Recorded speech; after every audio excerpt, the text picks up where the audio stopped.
네, 한 주 동안 또 다 잘 지내셨어요? 네. 네.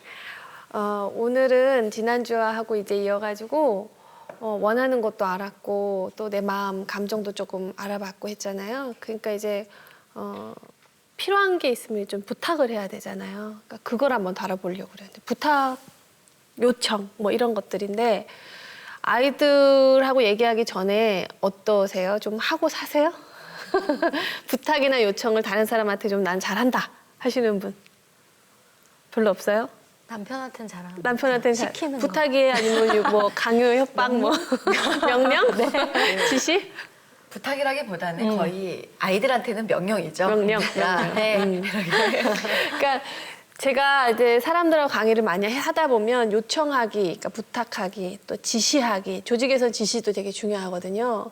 그런데 이제 강요랑은 그게 조금 달라야 되는데 잘 하고 사는지를 먼저 물어보면 자기는 평소에 살면서 내가 원하는 것들을 굉장히 잘 요청하고 산다 이런 분들을 만나보기가 참 쉽지가 않아요.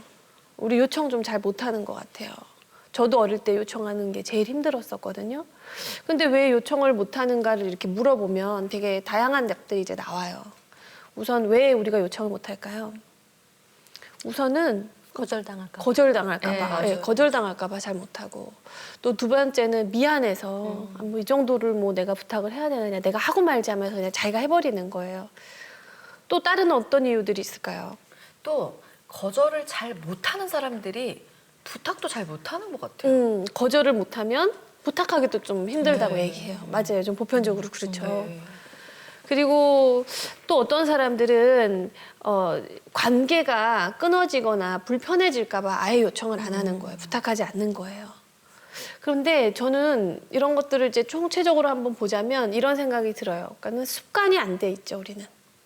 우린 누구한테 자기가 원하는 것을 제가 이런 걸 좀 원하는데 이렇게 해주시겠어요? 라고 말하는 그 자체가 우리 어려서부터 너무 습관이 안 된 것 같아요. 그냥 참아야 되고 가만히 있어야 되고 그게 미덕이고 그리고 꼭 뭘 원하는 거를 막 저 이거 원하는데 이거 해주세요. 뭐 그렇게 얘기를 해야 되냐. 남이 알아서 해주면 그냥 마지못해 이렇게 그냥 감사합니다 하면서 그냥 받는 거지. 그래서 우리가 원하는 걸 잘 요청을 못 하다 보니까 아이들이 우리한테 요청하는 것도 우리가 그걸 좀 잘 못 듣고 또 우리도 아이들이 과외 관계에 있어서 아이들이 거절하거나 다른 이야기를 하는 걸 참 듣기 힘들어하는 것 같아요. 그래서 아이들과 요청을 잘하기 위해서는 부탁이나 이런 것들을 잘하는 관계를 위해서는 내가 먼저 살면서 내 주변 사람들하고 내가 요청은 잘하고 사는지 내가 부탁을 잘하고 사는지를 먼저 좀 봐야 될 것 같아요. 이 거절에 대한 두려움이 요청에는 굉장히 많이 있는 것 같더라고요. 그래서 오늘은 이제 요청을 하는 건데 아까 말한 것처럼 우리가 습관이 되어 있지 않다 보니까 어떤 방식으로 요청을 해야 되는지를 좀 잘 모르는 것 같아요. 보통 어떻게 얘기할까요, 아이들한테? 처음에는 우리가 좋게 얘기해요. 그렇죠. 불러가지고 뭐 태은아 오늘 방 청소 좀 할래? 이렇게 얘기를 해요. 네. 근데 한번 거절해 보세요. 싫어. 싫어. 엄마가 해. 시키면 시키는 대로 하지 이게 벌써부터 말대답이야. 빨리 가서 청소하고 와. 이런 식으로 확 뭔가 제압을 하죠. 두려움을 주거나 안 그러면 너 그거 못하게 할 거야? 협박도 하거나. 그래서 뭔가 이 두려움을 활용하면 아이들이 지난주에 얘기했잖아요. 두려워하면 바로 행동한다고. 그런데 항상 아이들이 두려워하지 않죠, 엄마를. 그 시기가 지나가면 엄마가 아이들을 이제 두려워하잖아요. 그래서 두려움을 활용해서 아이의 행동을 바꾸려고 하는 것에 좀 한계가 있는 것 같아요. 근데 또 마찬가지예요. 청소할래? 하고 했을 때 아이가 싫다라고 거절하면 이번에는 너 이렇게 지저분하고 청소도 안 하고 너 이렇게 더러운 거 알면 친구들이 너 좋아하나 하겠어? 너 이래가지고 학교 생활이나 제대로 하겠어 하면서 아이한테 뭔가 수치스러움을 주려고 그래요. 너가 이거를 하지 않는다면 다른 사람들이 너 싫어할 수도 있어. 누가 너랑 놀겠어. 이렇게 이 아이한테 뭔가 수치심을 주면 또 그렇게 움직이게 되죠. 왜? 그걸 느끼고 싶지 않으니까. 근데 엄마들이 또 잘 쓰는 방법이 하나 또 있어요. 죄책감을 막 건드려요.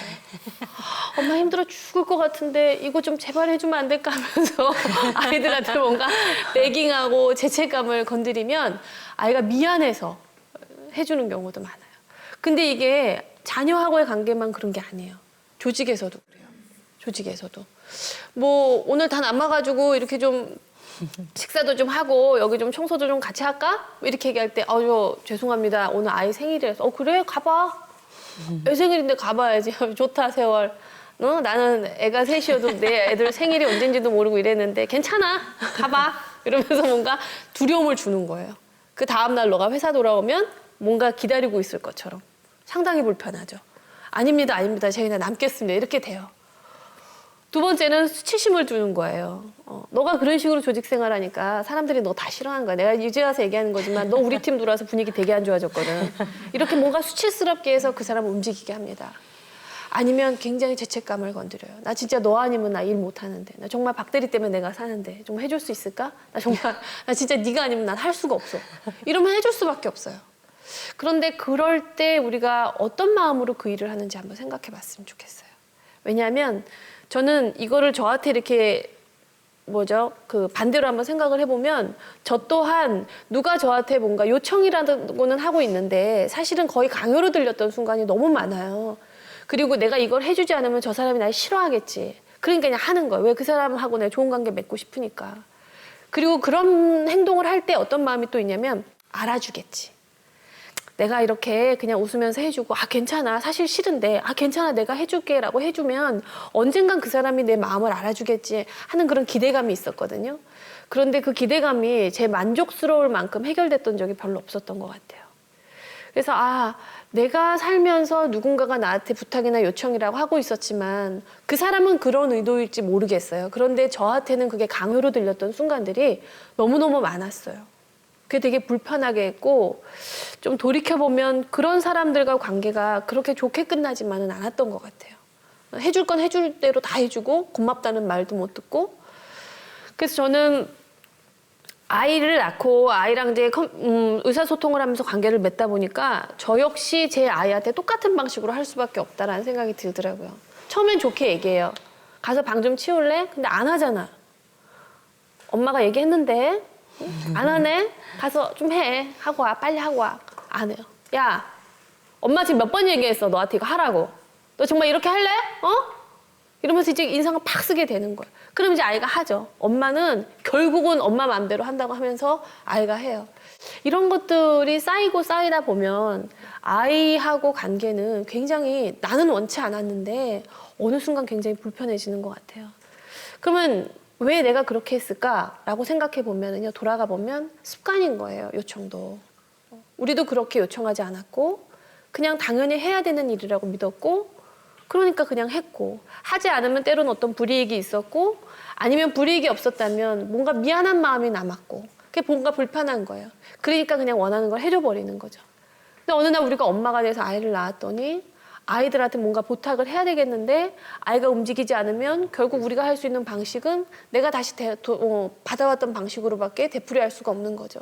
근데 우리는 그걸 이미 알고 있기 때문에 이건 뭔가 아닌데 하면서도 다른 방법을 알 수 없어서 계속 그걸 반복하면서 사는 거죠. 그래서 밤이 되면 미안해지고 다음날이 되면 또 똑같아지고 이러면서 아이들은 계속 커가고 엄마 마음에 후회가 남는 것 같아요. 그래서 저는 우리가 아이들한테 내가 원하는 것을 다시 한번 요청해보고 그리고 그 아이가 그것을 해줄 거라는 걸 믿을 수 있었으면 좋겠어요. 우리가 요청을 잘 못하는 사람들 그리고 나도 역시 요청을 잘 못하고 살았구나 하는 우리 마음속에 어떤 생각들을 보면 잘못 생각하고 있는 게 하나 있는 것 같아요.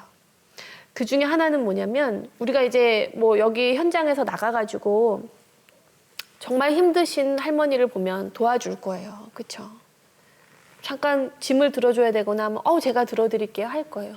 버스나 전철을 탔는데 짐을 들고 있는 사람이 힘들어 보이면 제가 좀 들어드릴까요? 라고 말을 하거나 아니면 말하고 싶을 거예요. 근데 잘 못할 때도 있죠. 근데 왜 그런 마음이 들고 그런 행동을 하는지를 가만히 보면 사람들은 자기한테 어떤 경제적인 이익이 없어도 그러니까 실익이 없어도 그 행동을 해요. 그리고 그 행동을 하고 돌아서 딱 자기 자신을 볼 때 굉장히 뿌듯하고 기쁘고 행복해요. 그게 어떻게 보면 하나님이 우리한테 주신 어떤 본성 중에 하나라고 생각하는데 그게 기여하고 싶은 마음이에요. 그러니까 주고 싶은 마음이 인간한테는 누구나 다 있어요. 그럼 이제 우리 애들을 한번 볼까요? 우리 애들이 내 말을 되게 안 들어요. 내가 무슨 말만 하면 싫대. 그렇지만 걔한테도 그런 마음이 있어요. 한번 생각해 보면 내가 너무 아파가지고 이렇게 있었을 때 우리 애가 와서 머리를 만져줄 때도 있을 거고요. 그렇죠? 그리고 내가 시무룩해 있을 때 우리 아이가 와가지고 나를 안고 뽀뽀해 줄 때도 있을 거고요. 내가 이렇게 가만히 앉아 있으면 엄마 괜찮아? 하면서 나를 확인하고 물어보고 싶을 때도 있을 거예요. 그 마음 속에는 물론 내가 안전했으면 좋겠다라는 마음도 있겠지만 그게 다는 아닐 거예요. 우리 엄마가 행복했으면 좋겠다. 그래서 내가 무언가를 해주고 싶다라는 아이의 마음이 거기 들어있을 거라는 거죠.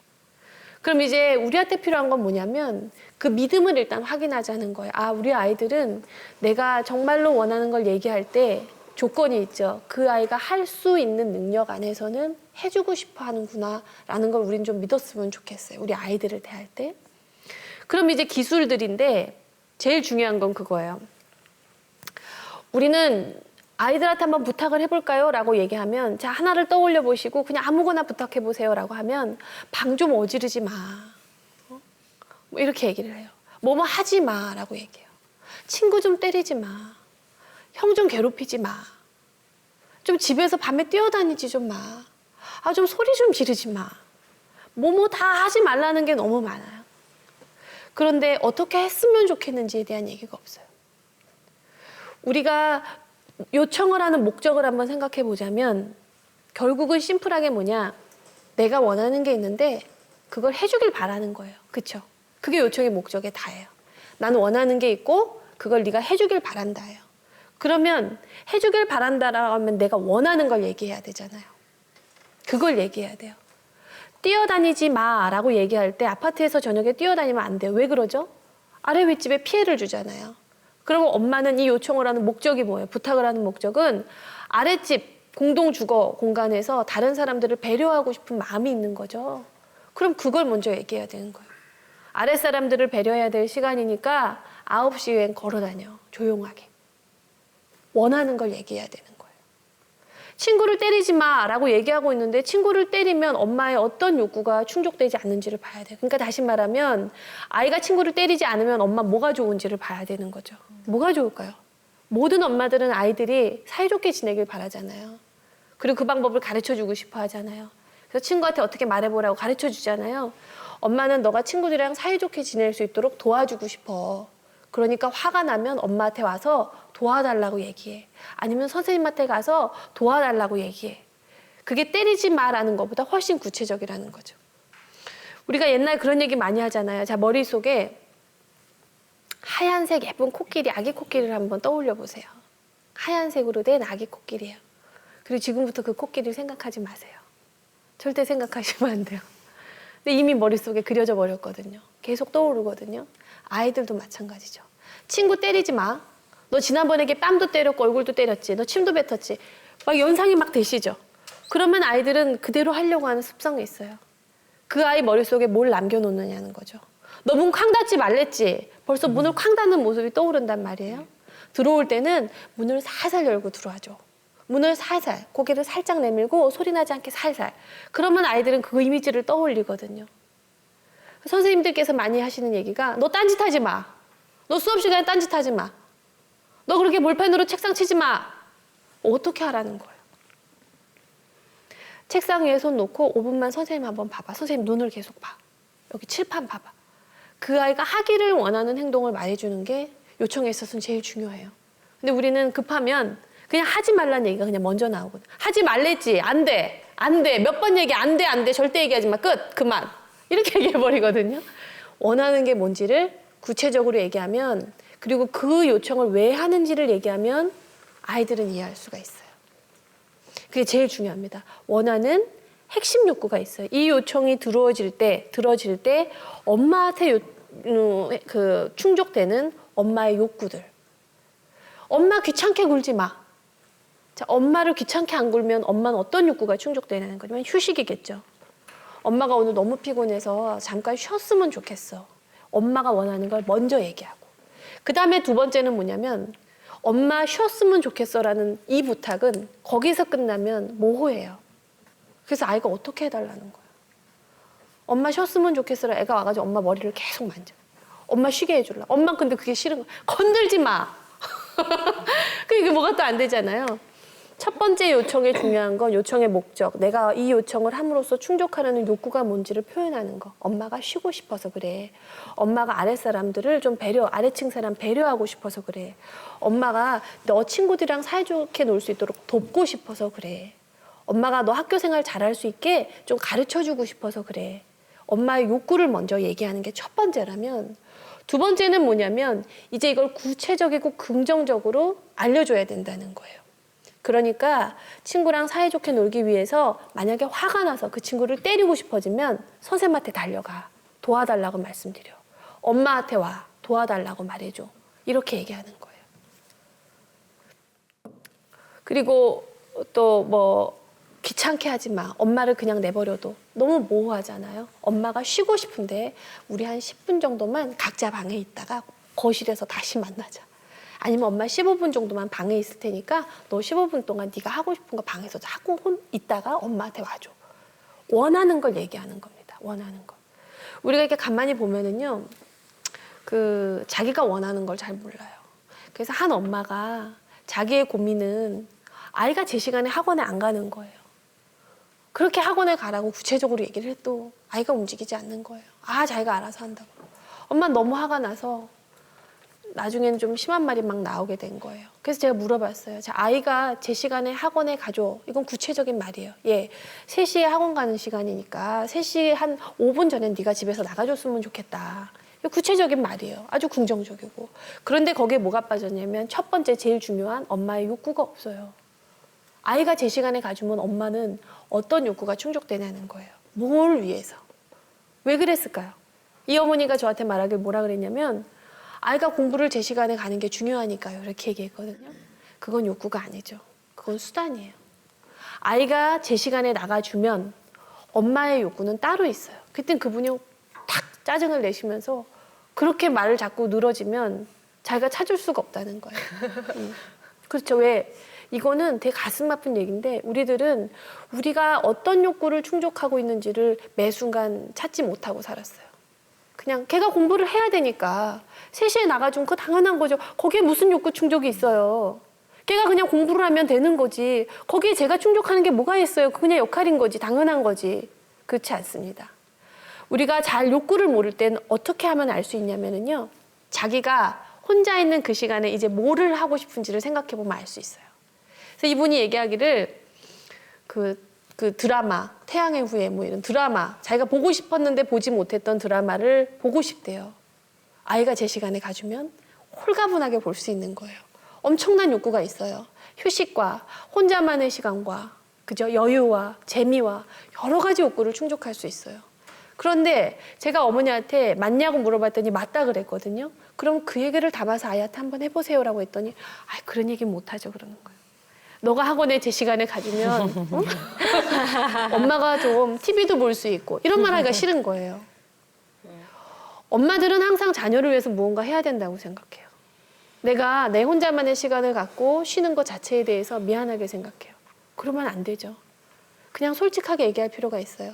엄마는 너 학원에 가면 혼자 좀 쉬고 싶고 TV 드라마 못 봤던 것도 좀 보고 싶어. 좀 재밌게 시간 보내고 싶어. 그래야 네가 올 때 맛있게 또 식사도 준비해 놓을 수 있으니까.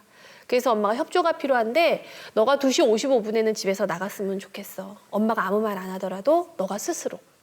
그렇게 하겠다고 말해줄 수 있겠어? 라고 그 아이한테 얘기해야 됩니다. 여러분 여기에는 되게 중요한 신호가 하나 담겨 있는데 너가 그렇게 해주면 엄마가 이런 게 좋을 것 같아 라는 이 말에는요. 내가 이런 행동을 해주면 내가 당연히 학생이니까 아들이니까 딸이니까 이걸 해야 된다가 아니라 내가 이 행동을 해주면 우리 엄마의 삶에 도움이 되는구나. 내가 이렇게 해주면 우리 엄마의 삶에 도움이 되는구나. 이거는 기여의 욕구. 내 아이가 나한테 뭔가 해주고 싶은 이 기여의 욕구를 충족해 줄 수 있는 사건이 된다는 거예요. 그래서 우리는 요청을 할 때 그렇게 미안해할 필요가 없습니다. 왜냐하면 우리 아이들은 너무 잘 배워서 거절을 잘하거든요. 거절하는 것만 우리가 들을 수 있으면 요청은 마음껏 해보셔도 돼요. 제가 한 기업에서 팀장님이셨는데 되게 가슴이 아팠어요. 그분이 이런 고백을 하시더라고요. 조직에서도 요청이 되게 중요하고 지시가 중요해요. 단 강요하고 구별돼서. 그런데 이분이 저는 조직에서는 굉장히 요청도 잘하고 지시도 잘하는데 생각해보니까 제 아이들한테 요청을 해본 경험이 별로 없다는 거예요. 자기는 효자손이나 이런 게 집에 아직 있는데 식구들이 다 있는데도 효자손으로 등을 긁지 아들한테 심지어 와서 아버지 등 한번 좀 긁어줄래라는 말을 안 했다는 거예요. 자기는 그 생각을 하니까 너무 슬프대요. 그래서 제가 어깨도 아프고 50견도 오셨었는데 그때 너무너무 아파가지고 좀 주물러 줬으면 좋을 때도 그 지압봉 있죠? 그거 뒤에다 놓고 벽에다가 이렇게 밀었지 그 부탁 한번 해본 적이 없다는 거예요. 애들 바쁘고 힘들까 봐. 그래서 제가 말했습니다. 어쩌면 그거는 내가 요청하지 않았음으로 인해서 그 아이는 주고 싶었던 때로는 아빠한테 뭔가 해주고 싶었던 그 아이의 욕구가 좌절됐다는 뜻이기도 하다고요. 우리는 아이들한테요. 마음껏 요청해봐도 돼요. 단 그 요청이 강요가 아닐 때 훨씬 효과적이라는 거예요. 그리고 그 과정에서 우리 아이들은 노를 하기 시작해요. 그렇죠? 딱 한 번은 제가 제 아들 2학년 때 일이었었는데 그 아이는 그 애니팡이라는 게임을 하고 있었고요. 저는 일을 하고 있었어요. 이제 여기서 되게 전제가 저의 생각은 무슨 자동적인 생각이 있냐면 얘는 좀 하찮은 걸 하고 있고 난 중요한 걸 하고 있었어요. 그게 엄마의 생각이에요. 그래서 제가 목이 말라서 허리도 약간 아팠거든요. 그래서 가서 물 좀 떠올래? 이렇게 얘기를 했더니 저 지금 바쁜 거 안 보여요? 이렇게 얘기해요. 저는 요청이었거든요. 그런데 그 바쁜 거 안 보여라는 말을 듣자마자 제 기분이 확 안 좋아지는 거예요. 그러면서 자동적 생각 우리 배웠죠? 바로 생각은 얘 좀 봐라. 지는 지금 별것도 안 하고 난 지금 지를 먹여 살리려고 일하고 있는데 이 물 하나도 못 떠다 줘? 이거 너무한 거 아니야? 라는 생각이 딱 들어왔어요. 그런데 제가 그때 어떤 이야기를 떠올렸냐면 엘리자베스 키블러 로스라고 인생 수업이라는 책을 쓰신 작가예요. 근데 이분이 정신의학 교수기도 하거든요. 호스피스 병동에서 오랫동안 생을 마감하신 분인데 이분이 이런 얘기를 했어요. 많은 부모가 자녀로부터 아니요라는 말을 들으면 불행해한다고. 그러나 우리는 사실 아이들이 적절한 시기에 아니요, 싫습니다. 아니요라는 말을 배우는 것은 굉장히 멋진 일이라 그랬어요. 그래서 더 늦기 전에 우리 아이들은 아니요라는 말을 배워야 합니다라는 이야기를 했어요. 그게 그 책에 아마 나왔던 것 같은데 제가 그게 딱 떠오른 거예요. 그래서 제가 그 아이한테 그래 너 지금 그거 바쁜 것 같으니까 알았어 라고 얘기하고 제 일을 했고요. 저는 그 말을 하면서도 기대했어요. 그러면 얘가 엄마 내가 떠다 줄게요 라고 하기를. 근데 안 하더라고요. 그날은 그렇게 지나갔는데 제가 왜 이게 기억이 나냐면 제 아들 방, 제 방, 그다음에 부엌인데 며칠 후에 제가 똑같이 일을 하고 있는데 제 아들이 방에서 나오더니 제 방 문을 열고 이렇게 빼꼼히 얼굴을 밀면서 엄마 물 떠 갖고 올 건데 물 떠다 줄까요? 이렇게 묻더라고요. 그래서 그래 물 한 잔 떠다 줘라고 해서 별로 마시고 싶진 않았지만 준다는데 갑자기 그 생각이 나. 근데 그 물을 받는 순간 며칠 전 일이 떠오르는 거예요. 우리가 아이들한테 요청을 할 때 그 아이는 그 즉시 예스 안 할 수도 있어요. 왜냐하면 그 아이도 중요한 게 있기 때문에. 그게 거절의 의미거든요. 그 아이가 노라고 얘기했을 땐 그 아이가 현재 자기가 충족하고 싶은 다른 어떤 욕구가 있다는 뜻이에요. 거기엔 예스한 거죠. 자기가 원하는 게 뭔지 아는 사람은 거절을 잘합니다. 자기가 원하는 게 뭔지 잘 모르시는 분들은요. 거절을 잘 못해요. 정말이에요. 그래서 우리가 원하는 게 뭔지를 의식하면서 사는 게 우선 제일 중요하고 거기에 따라서 내가 해줄 수 있는 것을 예스하는 게 진짜 예스예요. 그런데 무조건 예스하는 사람은 가슴 아픈 사람이에요. 왜냐하면 그 사람은 그 많은 순간 예스라고 말하고 있지만 그 많은 순간 사실은 노가 있었을 거거든요. 그래서 제가 우리가 아이들하고 요청을 할 때 제일 중요한 걸 다시 한번 정리해 보자면 첫 번째는 요청은 나를 위한 거예요. 그렇죠? 솔직하게 얘기해봐요. 우리 나를 위한 거잖아요. 그래서 나를 위한 내가 이 요청이 들어질 때 충족되는 게 뭔지를 한번 생각해 보자는 거예요. 정말 쉬고 싶은 건지 가르쳐주고 싶은 건지 도움을 받고 싶은 건지 배려받고 싶은 건지 그 다음에는 구체적으로 얘기하자는 거예요. 그리고 하지 마가 아니라 긍정적으로 얘기하자는 거예요. 그리고 마지막은 실현 가능해야 돼요. 7살짜리 딸 아이한테 자 지금부터 네 빨래 네가 해라는 부탁은 실현 가능하지 않죠. 엄마가 빨래해서 개켜놓으면 거실에 있는 빨래 그 용품들 중에서 네 물건은 너가 갖다가 서랍에 좀 넣어놔줘 라는 부탁은 가능할 거예요. 그래서 요 4가지 꼭 기억했으면 좋겠어요.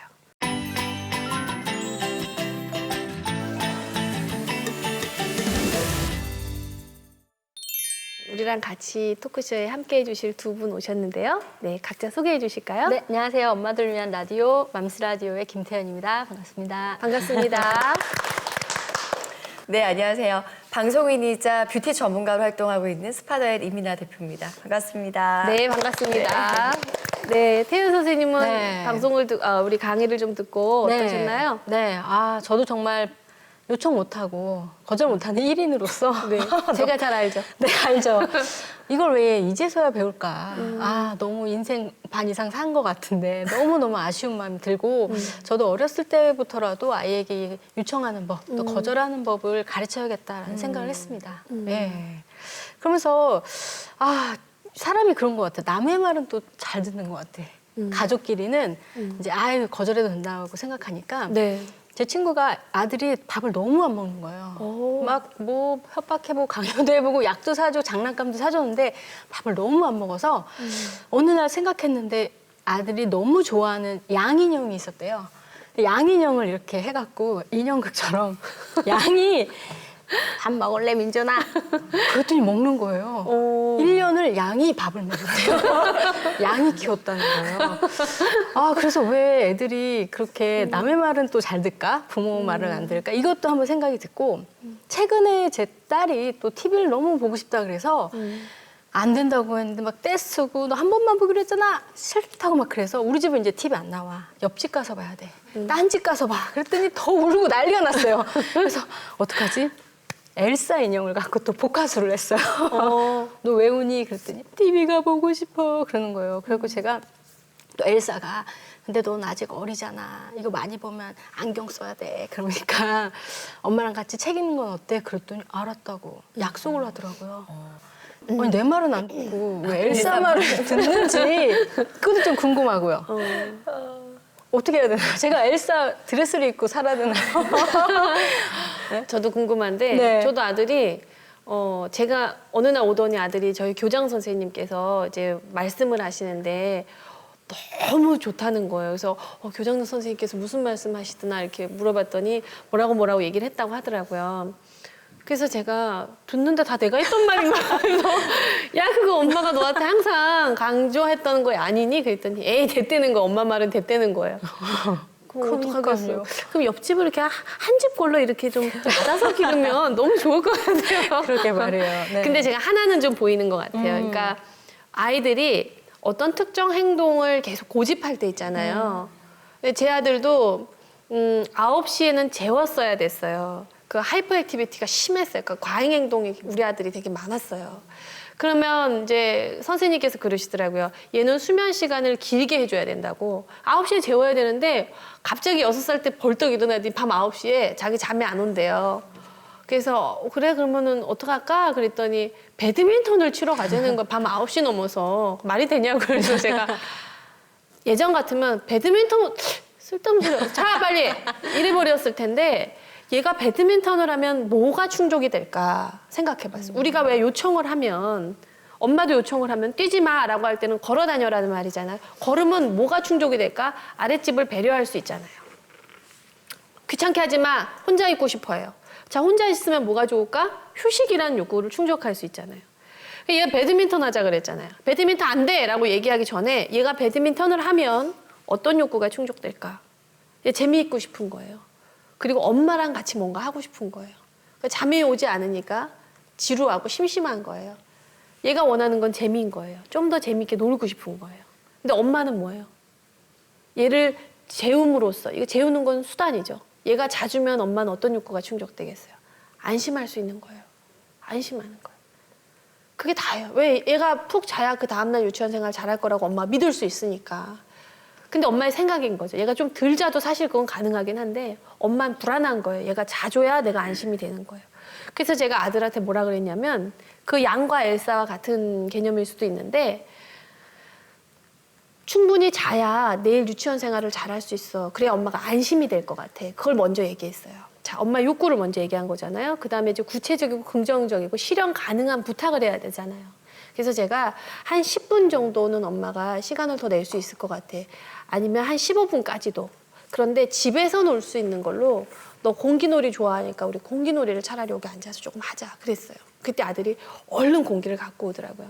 그래서 한 15분 하고 불을 끄고 잘 수가 있었거든요. 그때 만약에 배드민턴 안 돼 그랬으면 걔는 울었을지도 모르고요. 오히려 잠은 더 깨는 거죠. 그럼 엄마는 결국 원하는 걸 더 못하는 거죠. 그래서 우리가 조금 아이디어만 내보면 서로 욕구를 충족할 수 있는 뭔가가 있는 거죠. 그래서 그때 양은 아주 좋은 수단이었을 거고 엘사도 아주 좋은 수단이었을 것 같아요. 언제까지 통할지 모르겠지만. 그러게요. 이제 좀만 더 크면 그게 안 통할 때가 올 수 있어요. 그러니까요. 미나 대표님은 어떠세요? 저도 일단 정말 저도 거절을 심하게 못 하거든요. 그리고 부탁도 정말 잘 못해요.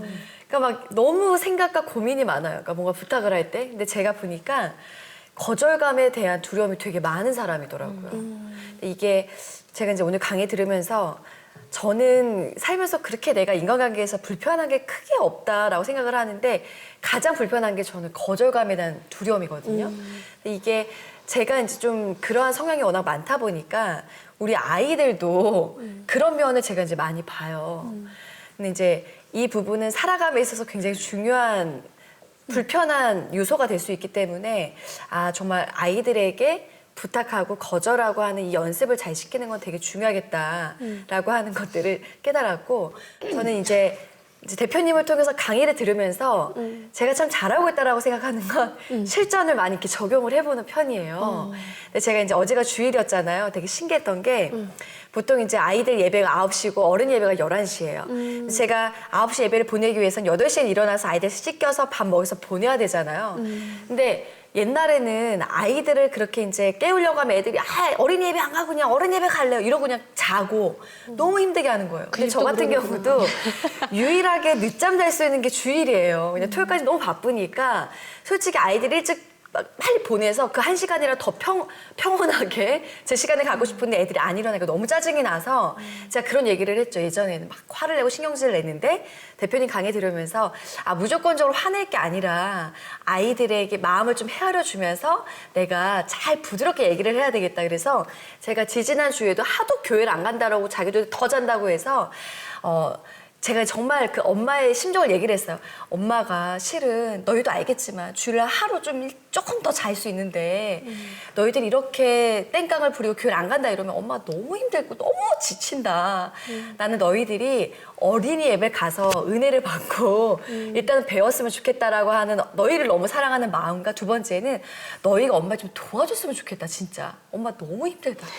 얘기를 했어요. 근데 제가 진짜 깜짝 놀란 게 보기도 힘들어 보여서 어제 제가 9시가 됐는데 너무 깜짝 놀란 거예요. 늦잠을 잤구나. 애들 밥 먹여서 보내야 되는데 나 진짜 큰일 났다. 이렇게 했는데 세상에 애들이요. 옷을 다 입어놓은 거예요. 어머. 다 입어놓고 이제 집사님이 9시 10분에 딱 데리러 오시는데 엄마 더 주무세요. 제가 진짜 감동받았잖아요. 그래서 아니 어떻게 된 거였더니 아니 오빠가 동생 옷을 입혀주고 야 빨리 입어. 엄마 더 주무셔야 되니까. 그러면서 빨리 들어가 더 주무시라고 하는 거예요. 그러니까 뭔가 이 배웠던 걸 예전에는 그냥 야 빨리 일어나 뭐 이렇게 하고 너 예배 뭐 빠지면 안 되고 막 화를 냈는데 부드럽게 제가 좀 설득을 조금 시켜봤더니 애들이 달라지더라고요. 깜짝 놀랐습니다. 저 좀 칭찬받아야 될 것 같아요. 그러니까요. 멋진데요. 은혜로운 주일이었네요. 그러게 말이에요. 은혜로웠어요. 그러니까 은혜가 더 되더라고요. 맞아요. 그러니까 아이들이 엄마를 이해한다는 거, 우리가 사람을 이해한, 사실 엄마와 아이를 다 그럼 한번 떠나서 한번 생각해 보면 우리가 서로를 이해할 수 있는 부분들은요, 감정적인 데서도 이해가 가능해요. 저 사람 서운했겠다. 그런데 그거를 그 앞에 요거 하나를 4단어를 한번 넣어보세요. 나 때문에라고 넣어보세요. 굉장히 불편해지죠. 네. 나 때문에 서운했겠다라고 하면은 갑자기 이해하고 싶지가 않아지는 거예요. 우리는 근데 관계 속에서 제가 만약 여러분들한테 저 오늘 진짜 정말 짜증나서 방송 못 하겠네 다 신경 쓰일 거예요. 그리고 어쩌면 나 때문인가? 아무 그게 없었는데도 나 때문인가? 이런 생각이 들 수 있거든요. 그래서 감정을 책임지는 건 쉽지가 않아요. 불편하고. 그런데 그럼 그 사람을 어떻게 이해하고 공감할 수 있을까? 욕구 측면에선 가능해요. 예를 들면 어떤 아이가 엄마 지갑에서 돈을 자꾸 몰래 가져가는 거예요. 그 행동 이해할 수 있어요, 없어요? 그래, 그럴 수도 있지. 이렇게 돼요? 안 돼요. 어쩌면 한 번이면 되지만 그 아이가 계속 집에서 그 엄마 지갑이나 아빠 지갑에서 돈을 가져간다면 부모로서 그게 이해가 안 될 거고 다른 사람이 볼 때는 저거 혀찰 일이에요. 저거 어떡하려고 그러나 커서 그런 생각이 들 거란 말이에요. 행동은 이해할 수 없어요. 그런데 그 아이가 그 엄마 아빠 지갑에서 돈을 꺼내서 그걸로 뭘 하는지를 보면 이해할 수 있어요. 어떤 아이가 책을 샀다. 정말 바람일 뿐이지. 책을 샀다. 배우고 공부하고 배우고 싶어서 그 돈이 필요했던 거죠. 그런데 그 아이가 그 돈으로 친구 라면을 사줬다. 그러면 뭔가 친구를 도와주거나 친구랑 좋은 시간을 보내고 싶어서겠죠. 뭐 그 돈으로 지 액세서리를 샀다. 그럼 뭔가 자기가 중요하게 여겨주고 싶고 자기가 좀 뭔가 인정받고 싶고 어떤 이런 욕구가 있겠죠. 행동은 놓고 욕구만 보세요. 인정받고 싶었고 배우고 싶었고 응? 누군가를 도와주고 싶었고 이런 욕구가 우리 삶에 있어요, 없어요? 있어요. 있죠. 그 욕구는 이해가 되잖아요. 그 행동은 이해되지 않아도 그 욕구는 이해되잖아요. 그걸 보는 거예요. 그래서 그 욕구를 보게 되면 우리는 서로한테 이해가 되기 때문에 웬만하면 해주고 싶어요. 아, 너가 뭔가 배우고 싶었던 것 같은데 그 방법은 옳지 않아. 그래서 다음번에는 엄만 요청으로 바꿀 수 있어요. 너가 잘 배울 수 있도록 엄마도 도와주고 싶고 지지해주고 싶은 엄마의 욕구도 있어. 그러니까 와서 얼마가 필요한지 무슨 책을 읽고 싶은지 엄마한테 얘기를 해. 너가 친구를 도와주고 싶어하는 마음을 엄마가 이해해. 그런데 다음번에는 그냥 가져가지 말고 왜 도와주고 싶은지 그 친구는 누군지 어느 정도면 되겠는지 엄마랑 상의해줬으면 좋겠다. 그게 요청인 거거든요. 어쩌면 그건 요청이라고 하기보다는 그냥 가르침이죠. 뭐뭐 해줄래가 아니라 그렇게 하도록 해. 거기에 좀 더 가까울 거예요. 그건 나의 가치고 내가 교육할 때 나의 어떤 훈육의 방법일 수 있으니까. 되게 럭키하신 거. 아이가 엄마의 욕구를 이해한 것 같아요. 네. 엄마가 주말에 얼마나 쉬기를 원하는지 그리고 그 하루에 엄마의 수면 시간이 엄마의 그 월화수목금 토를 결정지을 수 있는 또 얼만큼의 그 뭐라고 할까 충전 시간이 되는지를 아드님이 이해해 주신 것 같아요. 네. 최고의 아드님인데 네, 아우. 완전 부러운데요 갑자기. 그러니까요. 갑자기 얘가 너무 사랑스러워. 그러니까 우리 아들은 뭐를 그게 부탁이죠. 이 부탁을 할 때는 그걸 참 잘 생각해 봤으면 좋겠어요. 텐트 뭐 하고 싶은 게 있어요? 뭐 아까 친구가 아니 아이가 뭐 갖고 오는 거 근데 아직 나이가 어리잖아요. 근데 이제 36개월 되니까 분홍암이라 그러죠. 핑크병에 걸린 거예요. 그래서 이게 집에 갔다 오면은 자석처럼 분홍색들이 우리의 주머니에 분홍 블록 하나. 그 어린 집에 알 것 블록 같아. 많은데 딱 분홍색이 하나 들어 있고 교회 가서 크레파스 분홍색 크레파스 뭐 자석인가 봐. 한 번 어디 갔다 오면 분홍색이 뭐 하나씩 들어가 있는 거예요. 그래서 아 이거를 뭐라고 할 수는 없고 너 야 이거 어디서 갖고 왔어? 아니 주일학교 건데 예쁜 분홍색이야 막 이러는 거예요. 그래서 아 이거 너 거 아니잖아. 너 이렇게 갖고 오면 어떡해? 근데 왜 또 막 울고 그러더라고요. 그래서 어떻게 해야 될지 좀 난감했었거든요. 아직 나이는 어리고 얘가 아기가 있어서 그런 건 아니고 그냥 단지 예뻐서 쓸어 담아 온 것뿐인데 어떻게 부탁을 하면 좋을까요? 유치원에서 자꾸 근육이 없어지는 네. 근육이 일단 저희 집에 오지 마시고요. 네. 자, 농담이고 태은 쌤이랑 또 한 번 얘기한 적이 있었는데 네. 제 아들도 5살 때 놀이집 그 어린이집 바로 옆에 놀이학교 옆에 그 키즈 카페가 있었어요. 거기서 놀다 딱 나왔는데 중간까지 왔어요. 추워 죽겠는데 집까지 거의 나왔는데 갑자기 주머니에서 부슬부슬 뭘 딱 꺼내는데 보니까 그 레고인지 뭐 이렇게 조그마한 장난감 하나가 있는 거예요. 내가 사준 게 아닌데. 그래서 너 이거 어디서 났니? 그랬더니 그냥 거기서 갖고 왔다는 거예요. 엄청 갈등을 때린 거죠. 이미 봤지만 다시 돌아가기 너무 귀찮은 거예요. 별것도 아닌 것 같고.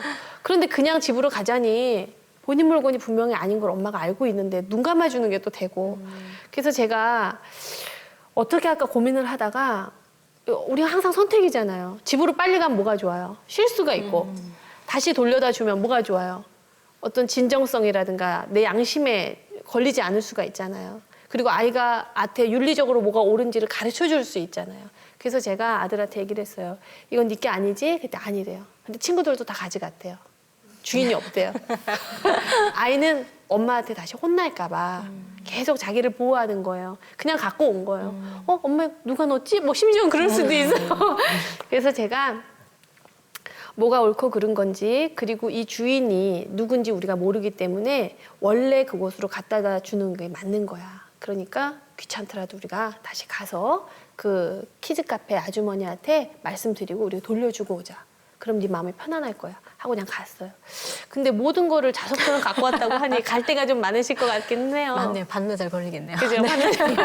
교회 가서 하나 갖다 네. 놓고. 그러니까 어린이집 혜윤이하고 가가지고. 그 네. 보물찾기 하듯이 요건 어디에서 찾았을까? 어디에서 찾았을까? 한번 좀. 뭐 도토리 밤 뭐 다 있어요 주머니에. 도토리 밤은 괜찮잖아. 뭐 길거리 예 그런 거 있지만 아무튼 주머니가 무슨 나름의 보석 상자인가 봐요. 좋아하는 거 다 있고 요즘에 할머니들처럼. 핑크를 좋아하는구나. 네 주머니 이렇게 만지면서 다니더라고요. 저희 아들이 좀 그랬거든요. 이렇게 어린이집을 갔다 오면은 분명히 아들 물건이 아닌데 뭔가 장난감들이 있어요. 그러니까 분명히 가지고 온 거예요. 근데 제가 그때 당시 했던 거는 그냥 너무 나무라지 않고 하지만 이게 우리가 내게 아닌 거를 가지고 오면 그 어린이집에서는 원장님이 이걸 찾으실 거고 되게 속상해하시지 않겠냐. 다음번부터는 너가 이거를 갖다 놓고 다음번부터 갖고 오지 않았으면 좋겠다. 근데 이제 아이들이라고 하는 게 뭐 한마디에서 딱 들으면은 그렇죠. 좋지만 그렇진 않잖아요. 근데 제가 그거를 그냥 몇 번 반복을 해줬어요. 근데 그거를 굉장히 부드럽게. 그러니까 그게 또 정말 자연스럽게 좋아지더라고요. 그래서 저는 한 번도 그 고민해 본 적이 없었던 것 같아요. 그렇군요. 딱 그 시기일 수 있을 것 같아요. 근데 이제 그 말에서 보자면 갖고 오지 않았으면 좋겠다라는 말은 뭐 안 했으면 좋겠다라는 말이니까 했으면 좋겠는 걸로 바꾸자면 원래 있었던 자리에 놓고 오면 좋겠다. 네. 혹은 주인이 없던데 엄마 그럼 네가 발견한 그 자리에는 놓고 왔으면 좋겠다. 네, 맞아요. 그렇게 하면 더 좋을 것 같아요. 정 안 되면 엘사를 시켜서 제가 자, 엘사를 갖다 닦고 놓으라고. 해야겠네요. 네. 아 근데 저는 좀 고민인 게 이제 딸아이가 2학년이 됐어요. 아들은 6학년이니까 그래도 이제 좀 말이 많이 통하는데 딸의 이 땡깡이 너무 심각하니까 이게 진짜 매일 아침에 전쟁인 것 같아요. 제가 이제 또 배운 게 있으니까 그냥 좋은 식으로 얘기를 하려고 하는데 아들과 딸과 정말 매일 싸우는데 딸이 제가 봐도 너무 심하게 땡깡을 부려요. 그러니까 저희 아들은 저 버릇 없는 거 버릇 고쳐 먹어야 되는데 너 엄마한테 아들이- 빨리 잘못했다고 말씀드려. 그러니까 아들은 이런 식으로 근데 딸은 자기 편이 없잖아요. 그러니까 더 땡깡을 부리고 더 막 자기가 피해자인 것처럼 막 오버 액션을 하고 난리를 쳐요. 막 서럽게 울면서. 근데 제가 좋은 말로 아이한테 이제 이렇게 좀 타이르듯 얘기를 하긴 하는데 저도 고민이 되는 게 이게 이 아이를 위해서 정말 좀 강경하게 혼내야 되고 이제는 정말 뭔가에 대해서 해야 될 것 같은데 이게 좋은 쪽으로 하니까 아들은 통해요. 근데 딸은 더 기어오르는 거예요. 그러니까 아침에도 제가 좋은 얘기로 이제 말로 이렇게 그렇게 하면 안 될 것 같아 예나야. 그거는 예쁜 행동이 아니야. 이렇게 얘기를 하는데 이렇게 쳐다보는 거죠. 정말 눈을.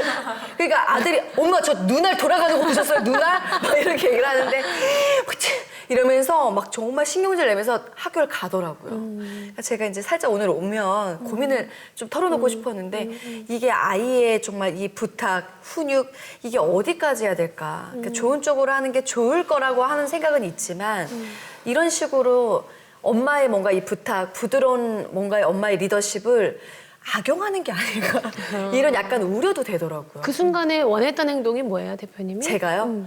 아이가 엄마의 그 말을 좀 들어주기를 바랬죠. 그러니까 그 때를 쓰고 짜증을 내고 화를 내고 이런 거를 멈추기를 원했죠. 멈추면 뭐가 좋아요? 멈추면 너무 평화로우니까. 일단 제 기분이 너무 좋아지니까. 예.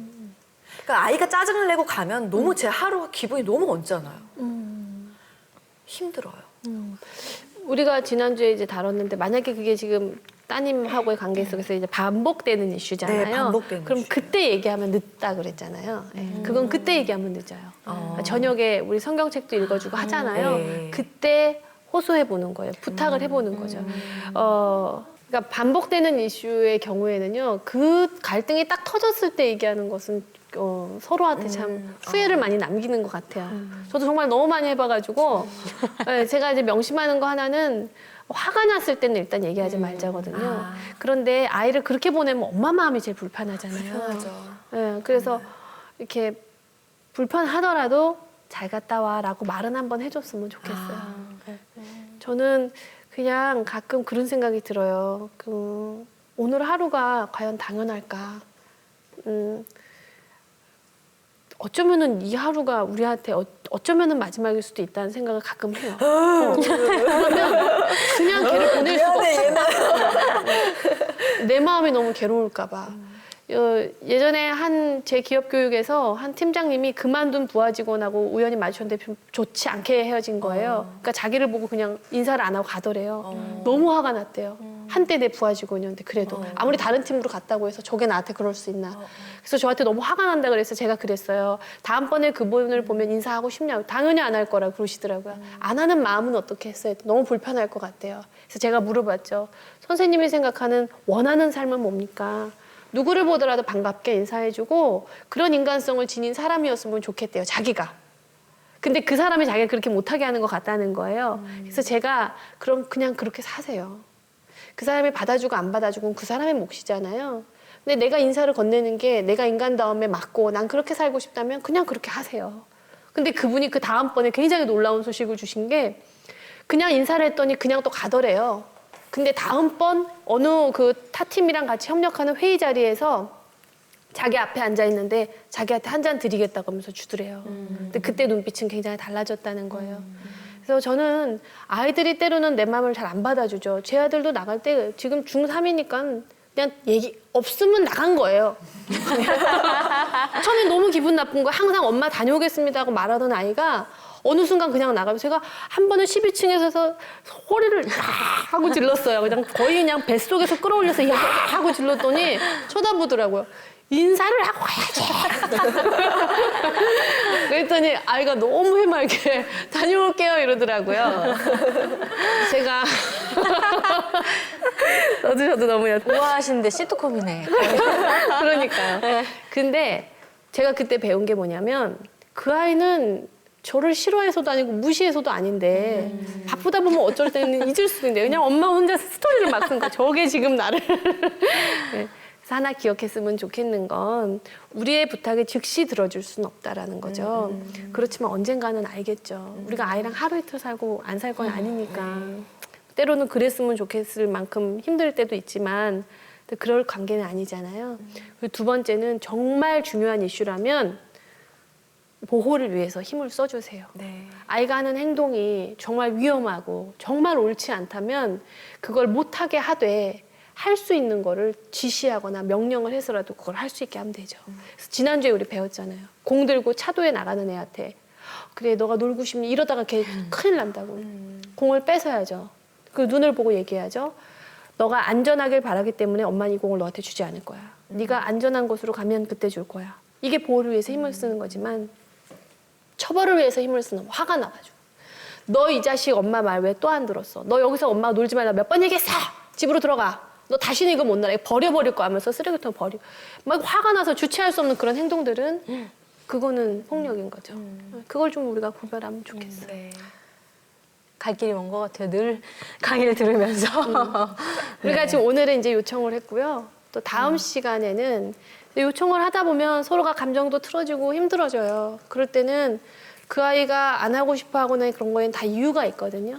그때 우리가 필요한 게 공감 같아요. 가르치는 것도 중요한데 그 아이가 할 수 있게끔 도와주는 그 과정에서는 공감이 참 중요한 것 같아서 공감으로 이게 좀 들어보는 연습을 좀 하려고 합니다. 이번 주 그럼 우리 이것으로 마치고요. 감사하고 또 다음 이 시간에 만나요. 고맙습니다. 네. 이 프로그램은 시청자 여러분의 소중한 후원으로 제작됩니다.